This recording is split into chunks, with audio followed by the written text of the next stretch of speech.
Wow. Okay. So I am live. Greetings, comrades. I'm recapping what happened today at the oh wow, Rally for Abortion Justice. Delilah from Texas just sent me something. That's awesome. Okay. Um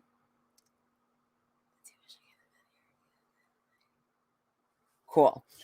Greetings, comrades. So I'm letting y'all know about what happened today at the Rally for Abortion Justice in Annapolis, Maryland.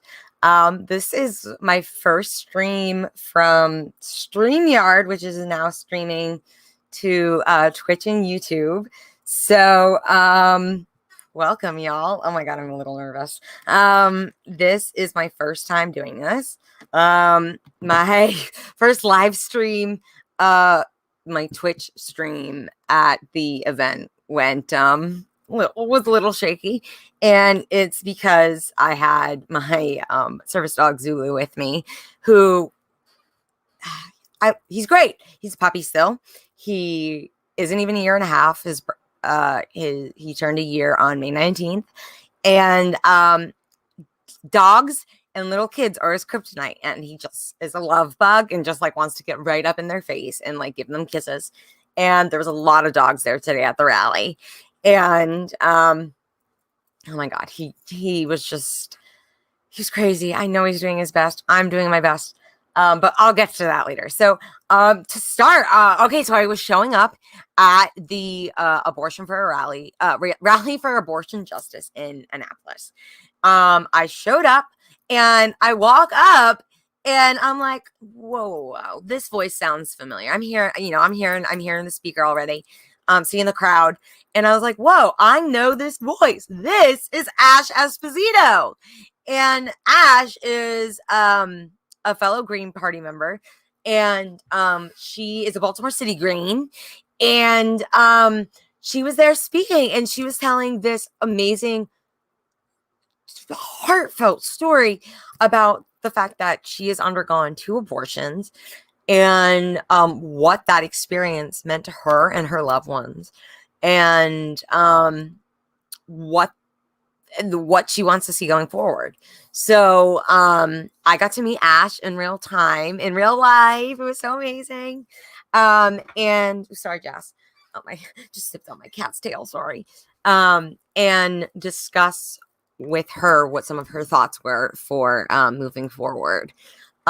So kind of flashing forward at the end of the rally, I managed to get up and talk to Ash, and I was like, hey, I'm doing a live stream. Can I ask you a few questions? She said, yeah, sure. So I asked her, I said, so what brought you here to the rally? And she said, the fact that I've had 2 abortions, and I wanted to, tell my story and help normalize it. And I said, what is the solution you see? And she said, enacting legislation that enables privacy, because this is solely a decision that is between a woman and her doctor, and there's absolutely no need for the government to get involved, no matter what trimester the woman is in. So creating legislation that protects the privacy with no restrictions for the woman is what Ash advocated for. And I have one viewer. Hi, honey. Oh, thank you for viewing. Thank you. Oh my God. So I'm recapping about the Rally for Abortion Justice that I just went to.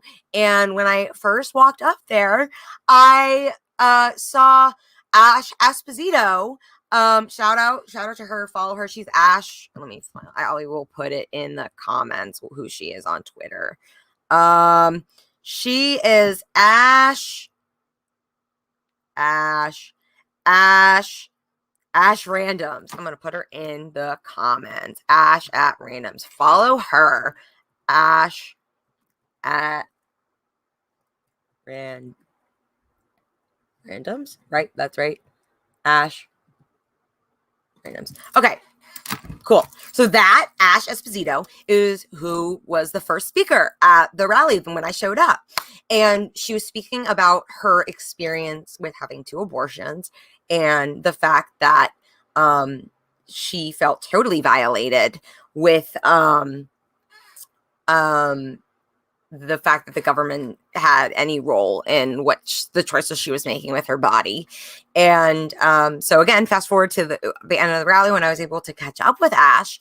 I said, Ash, what brought you here to the rally? And she said, I'm here to talk about my 2 abortions. And she, like, her speech was so impassioned and like she was teary-eyed, like you could just feel like the sadness, but the just the movement of spirit among us while Ash was speaking. It was so captivating.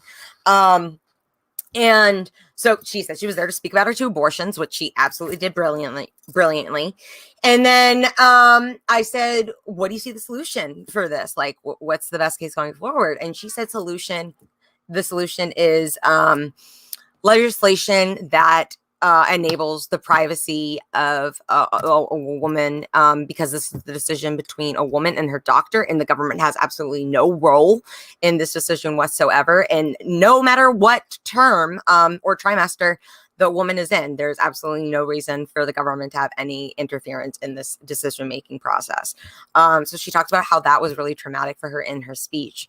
And when I was interviewing her, she said that she wanted to see this legislation passed. So I said, my next question was, do you think we can count on the Democrats to get this legislation passed? And she was like, I really don't know. I can't remember. But she said, I really don't know. Because I said, my next question was, do you think we can get single payer Medicare for all? And she said, well, that's the dream. And I was like, hallelujah. Like, amen. Like that. Yeah, damn straight. That's the dream. Like, how do we get that happening? Because I didn't hear that mentioned once at the rally. I heard like, yeah, like along the tones of like vote, and listen to women and like have more women speak up. I did not hear anything. Someone did speak about making it available, abortion access available through Medicaid. So clearly not advocating for single payer Medicare for all. Yeah, that was weak as shit. And I didn't hear anything about that. So heard Ash speak, heard a couple other speakers. And then Planned Parenthood was at the back of the rally, like back at the park. They had a table set up. And I went over and I said, like, hey, y'all, how you doing? Like, do y'all work for Planned Parenthood? And they said, no, we're volunteers. So I was like, okay, they're probably not going to know. Like, I feel bad. I'm not going to grill them. But I asked them, yeah, like, why do y'all think Planned Parenthood doesn't support single payer Medicare for all? And they're like, we don't know. Like, and they just looks like totally wanted absolutely no part in that question. And I was like, okay, so y'all don't know, like, do you know someone who does? And they were like, no. And I was like, no one else is here. And they were like, oh, well, maybe this one other person that's here who's walking around with the afro. And I was like, okay, thanks. So I did not get an answer to that question. Although I think that's a really big central question here when we're talking about reproductive rights. Because, a lot of people, when you think reproductive rights, Planned Parenthood is one of the first things that come to mind.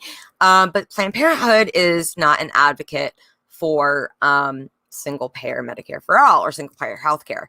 So to me, which I kind of said right when I was walking up and when I was first streaming, to me, it's because of capitalism, and it's because they probably think like they're going to be essentially out of business, because why would you need Planned Parenthood if we had a system where we did have single payer Medicare for all? And let's face it, if we have the system that's doing Medicare for all, like the revolution that made that happen is probably also going to be wanting to address all the other inequalities and disparities that are healthcare concerns and our reproductive health concerns. And we need to have that larger conversation. And it's about like how the whole capitalist system is destroying us, and it's built that way. And unless, another viewer, hey y'all, welcome to the party. Just recapping about being at the rally for abortion justice. So yeah, ask Planned Parenthood, why do y'all not support single payer Medicare for all? Didn't have an answer. So how do we make that happen? Like, because a single payer Medicare for all, like, we need to be talking about that, and then also like addressing the other disparities, which is like, so that's, we talk access, accessibility, affordability of care. So, okay, we want single payer Medicare for all, but yeah, we also want a livable wage, or not even not a livable wage. Shout out to Nick from Fred Hampton Leftist who told me this. We don't want a livable wage. We want a thriving wage. So the negotiation table starts at, I believe Dr. Richard Wolff said, with inflation, the minimum wage would be $44.12. So I say we go in at the negotiating table. $50 is the minimum wage. That is our starting offer. None of this $20. $20 is weak shit. Like, I can't. Like, if we're having a real talk, like, yeah, $15 isn't even the bare, like, y'all can't survive on 15. We can't survive on 20. Like, that's not enough. We need to be realistic here and say, like, no, like, with inflation, with the cost of living, with the increasing cost of living, we need to address the problem at hand, which is people are not making enough to live and afford their basic necessities of life. So how can we do that? Like, what can we do? We can go in at $50 minimum wage. We can go in on single payer Medicare for all, because we're already tax-paying citizens. Like, y'all, like, it just blows my mind, because it's like, we are already paying for a service that the government is supposed to be providing us. And how is it that we've gone this long with just saying, like, oh, no, we'll pay our taxes, and on top of it, we'll pay for rent, our mortgage, our bills, and we'll pay for healthcare insurance, and we'll pay for the co-pays, and we'll pay, sometimes they're out-of-network providers. Like, how did we agree to this for so long? Like, and I think it's because, okay, so I had an interview at, I asked a stranger at the rally. I was doing my live stream, and I was like, hey, can I ask you a few questions? And it was an older woman named Gail, an older white woman named Gail. And when I say older, I mean like probably 70s, 80s. Like, I guess that's still boomer. Like, that's late boomer. Like, yeah. So I asked a few questions. I said, like, what again, like, what brought you here today?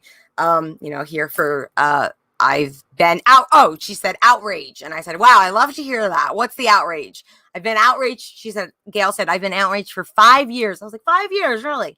Why 5 years? What happened 5 years ago that initiated this outrage? And she said, Trump getting elected. And I said, wow, totally can relate. That radicalized me too. But why do you think I'm trying to, it's so hard to remember. And I know it's because I was multitasking, trying to work with Zulu too. I don't know if I can bring Zulu to another rally. It's good practice, but we'll get to that later. But I asked her, what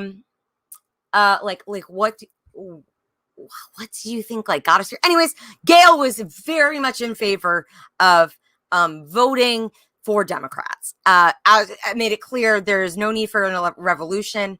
When I said something about Democrats rigging the primaries, she cited that as conspiracy theories.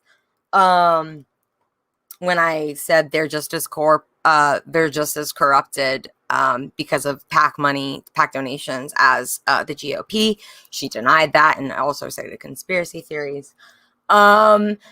And then she got really defensive. And she's like, I don't like how you're asking manipulative questions. And I was like, I'm just challenging your perspective. I'm just asking questions.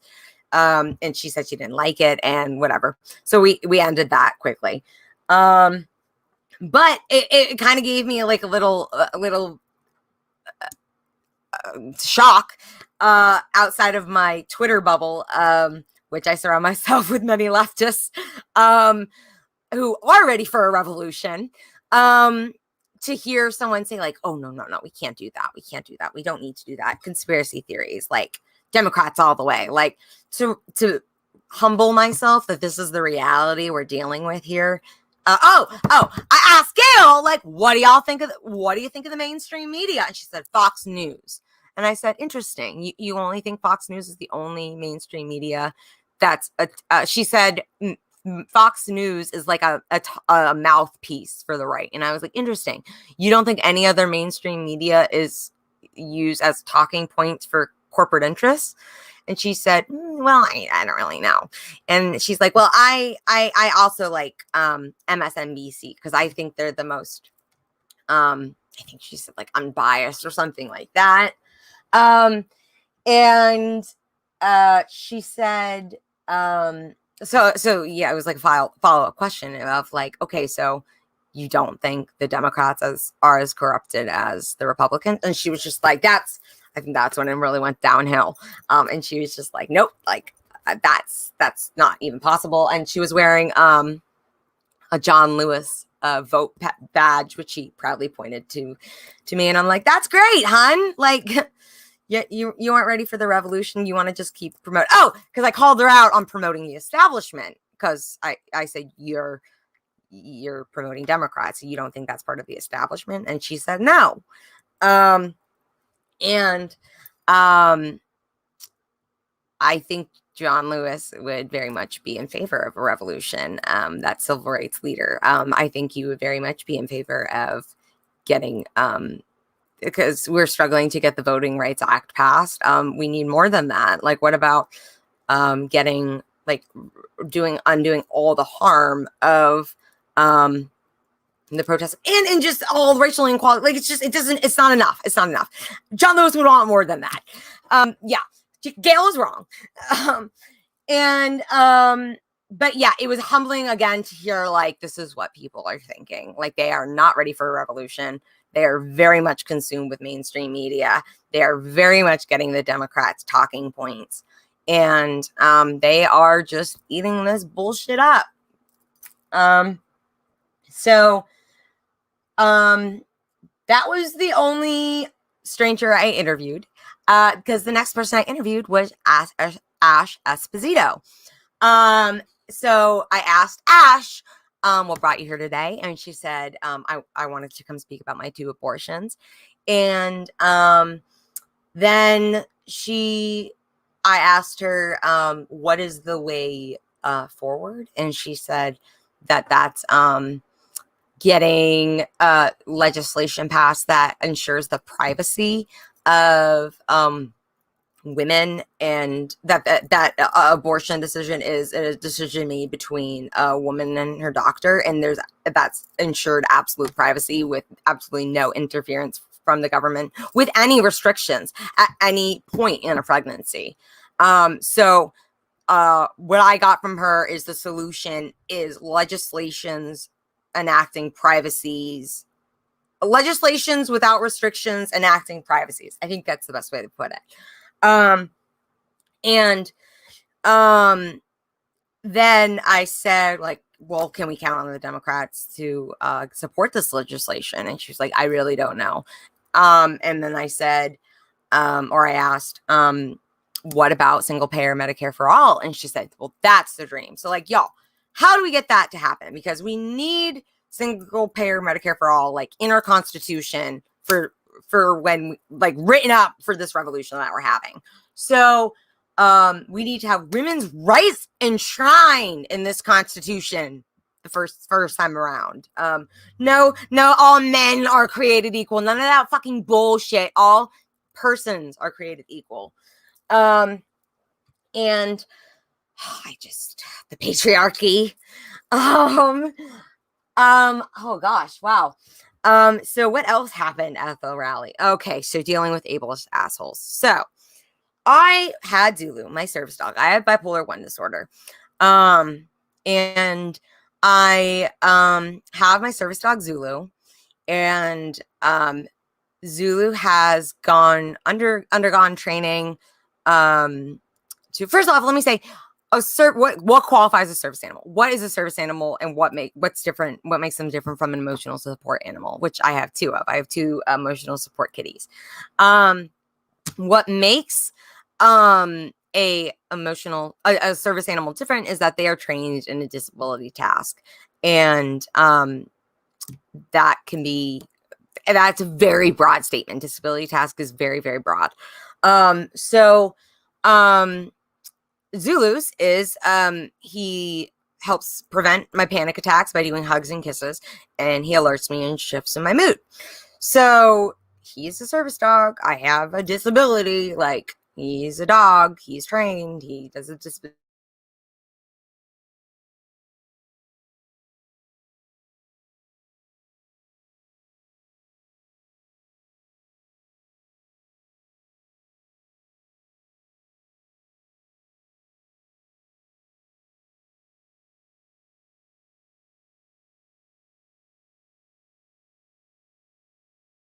He is. Oh, there we go.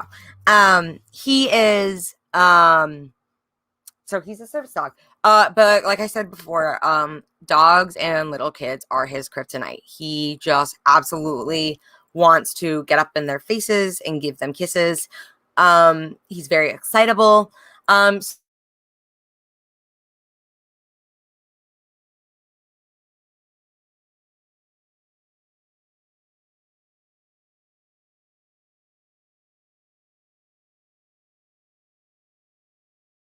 at this rally, and Zulu was very excitable. He was trying his best. I was not fully focused on him because I was trying to do a live stream on Twitch.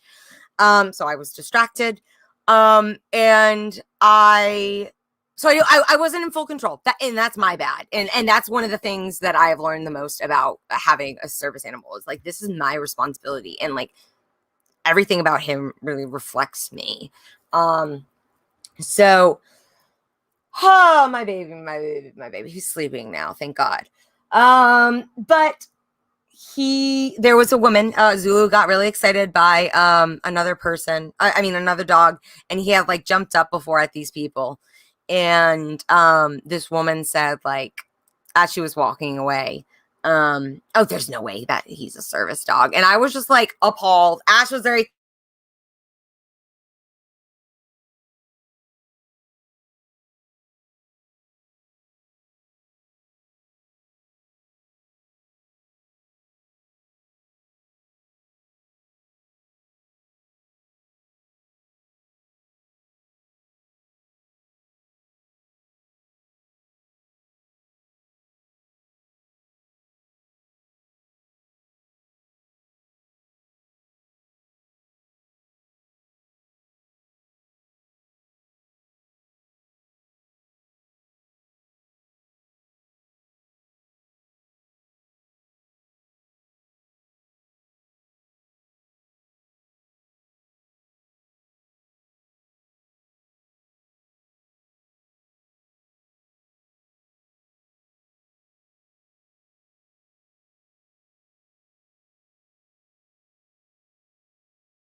sorry about that. Thanks for sticking with me. I don't know what just happened.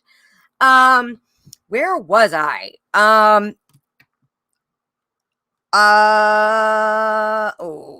have this is a DM from Compton J. Um, cool, cool. I'm glad they worked things out about FHL. Cool, cool, cool, cool, cool, cool, cool, cool, cool, cool, cool. FHL, support FHL, y'all. Um,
Okay. I think I fixed it. My Wi-Fi was acting up. I'm sorry. Thank you for staying with me. Um, so Zulu. Um,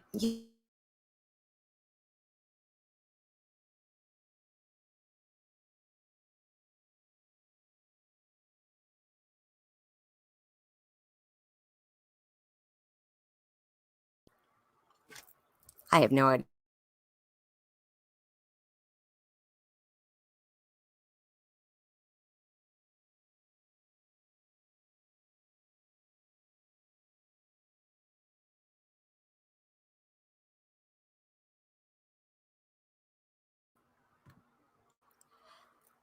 I have no idea what is happening. This is so frustrating. Okay, it says it's connected to my network. It just keeps dropping from my network. I'm just watching my Wi-Fi right now. I'm so scared I'm gonna lose it. Um, okay, so Zulu, yeah, I've been training him for a year. I adopted him.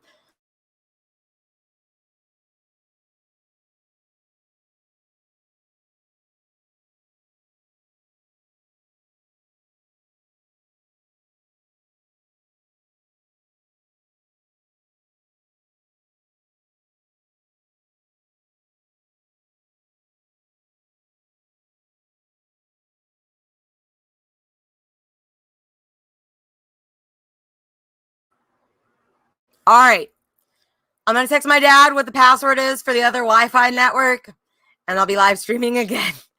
Please stay with me. Bear with me. I'll update y'all on Twitter. Thank you. Thank you.